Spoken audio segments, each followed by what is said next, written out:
Israel पर Iran के drone attack की जानकारी है। मिसाइलों पर नसरल्ला के फोटो भी हैं। साथ ही लारिजानी सिनवार की भी तस्वीरें इस पे चस्पा हैं। कामिकोज ड्रोन पर इन तस्वीरों को लगा दिया गया। लारिजानी की तस्वीर है, सिनवार की भी तस्वीर इस पर चस्पा है। इस्राइल पर ईरान की ओर से ताबड़तोड़ ड्रोन अटैक जारी और इन पर मिसाइलों पर ड्रोन पर नसरल्ला की फोटो है, लारिजानी की तस्वीरें हैं। ईरानी सैनिकों ने हाल ही में इजराइल की ओर कामिकेज ड्रोन लॉन्च किए। इन ड्रोन पर ईरान ने विशेष रूप से हसन नसरल्ला, यहवा सिनवार और अली लारिजानी की तस्वीरें लगाईं। इस कार्रवाई को इजराइल से इंतकाम लेना माना जा रहा है। वहीं इजराइल के सुरक्षा बलों ने सतर्कता बढ़ा दी है और संभावित हमलों को रोकने के लिए सभी रणनीति अपनाई जा रही है। इसे मिडिल ईस्ट में सैन्य और राजनीतिक संदेश देने की रणनीति माना जा रहा है। इसी बीच ईरानी सूत्रों के हवाले से एक बहुत बड़ी खबर है। परमाणु हथियार बनाएगा ईरान, ये कहना है सूत्रों का। एनपीटी से बाहर निकलने की तैयारी और ऐसी संधि से हमको फायदा नहीं, कहा गया ईरान द्वारा। परमाणु हथियार बनाएगा ईरान, ये सूत्रों के हवाले से बड़ी जानकारी। एनपीटी से बाहर निकलने की है पूरी तैयारी। तो परमाणु संधि से बाहर निकलने वाला है ईरान, क्योंकि इस संधि के रहते हुए ईरान को कोई फायदा नहीं हो रहा। एक तरफ अमेरिका और इजराइल हैं जो नहीं चाहते कि ईरान कभी भी न्यूक्लियर पावर बने, ईरान में न्यूक्लियर बॉम्ब हो, लेकिन ईरान इस संधि से बाहर हटने को तैयार है, अपने परमाणु प्रोग्राम को एक कदम और आगे ले जाने को तैयार।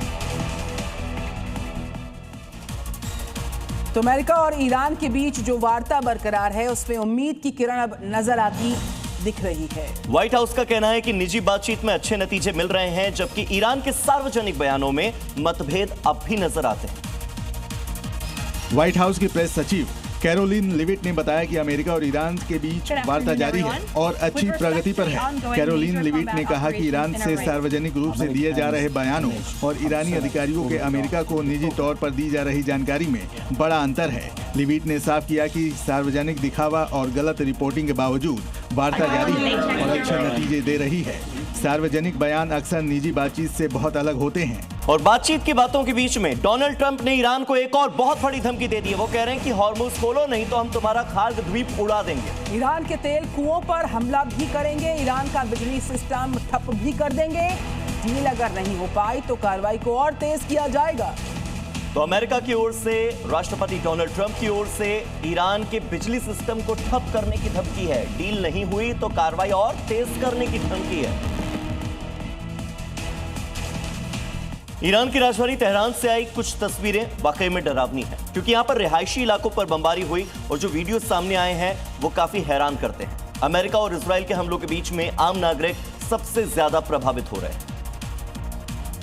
तेहरान में बीती रात कई इलाकों में जोरदार धमाके सुने गए। रिहायशी इमारतों, सड़कों और गाड़ियों को भारी नुकसान पहुंचा है।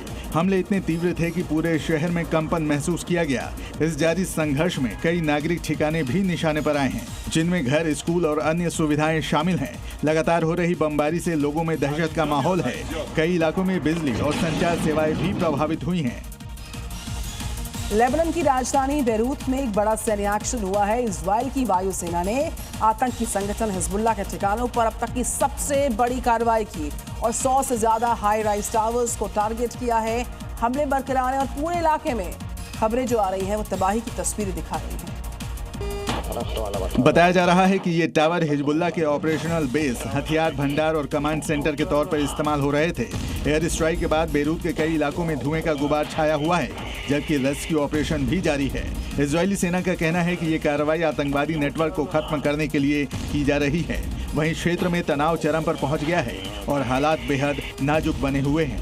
एक तरफ जहां अमेरिकी राष्ट्रपति डोनाल्ड ट्रंप ने धमकी दी, तो धमकी का असर ये हुआ कि ईरान ने अपनी तैयारियों को और तेज कर दिया है। खार्ग में ईरान ने अपनी सुरक्षा को बढ़ा दिया। आईआरजीसी ने खार्ग में पूरा सुरक्षा का जो मोर्चा है वो संभाला। ईरानी सेना पूरी तरह तैयार, ये कहना है आईआरजीसी का।